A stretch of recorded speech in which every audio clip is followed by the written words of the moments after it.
Caitlin was very active. She would kick all the time. She would always, you know, there's so much going on. She would kick me and I would think, oh yeah, like there you are, my sweet girl. It was March 2010, set to be one of the happiest months in the lives of elementary school teacher Sarah Schrandt and her husband Steve.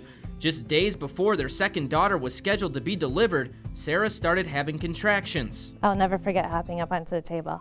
And then they did the Doppler to see the heartbeat, and she kind of gave me a look. And at that point, literally, I did not think anything because the Friday before everything was fine. So when she kind of, you know, the nurse kind of looked at me, and then I started to cry, and I said, "What's going on?" And she said, "Oh, no, it's okay. We'll bring in the ultrasound machine." And then when they did, I saw Caitlin's head in her hand, and her hand was by her head. And I thought, just please move your hand. Please just move your hand right now. And she didn't. She had passed. When she was delivered, they had found that she had a knot in her umbilical cord, and the cord was wrapped around her waist. And literally everything was fine until that instant when it wasn't, or I knew that it wasn't. After losing Caitlin, the Schrandts had to spread the news to friends and family. You have to deal with this new world, this new life that it's hard to interact with people. I mean, nobody knows what to say. When you lose a child, nobody knows what to say. I know that. I know it's awkward. So for me to try and help other people to feel okay, that was so hard. Among those Sarah had to face, her second grade class at Jackson Elementary in Elmhurst. I remember coming in here and seeing everyone, and all the kids came out of their desk and they came and they just hugged me. And you know, and I just was emotional because that's just what you need. And they did need to see that I was okay. Camden Hildy was one of Mrs. Schrandt's students.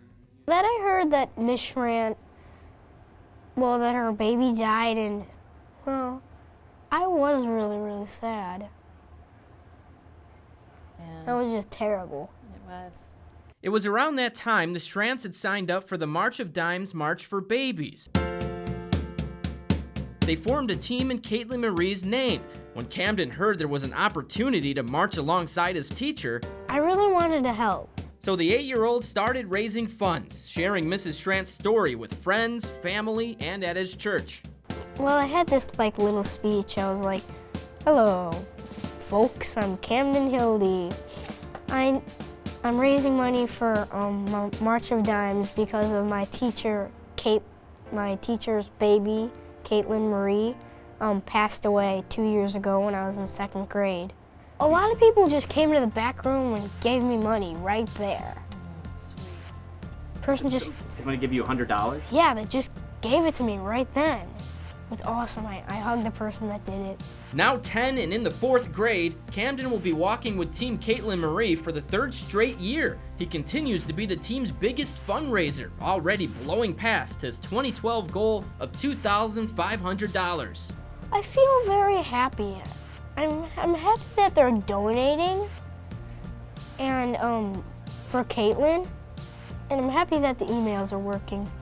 Today, Sarah is no longer teaching. She's at home full-time, raising their daughter Alexa and new baby boy Ryan. As a teacher, Mrs. Schrandt was there for her students, and ever since Caitlin's death, Camden has been there for his favorite teacher, walking for the child she lost. To be able to help other babies, and for Camden, it's amazing that he can do it. And it means the world to me. I think I'm going to do it every year. Me too. Next year it's going to be $3,000. Good for you. Marcus Lashak, WGN News.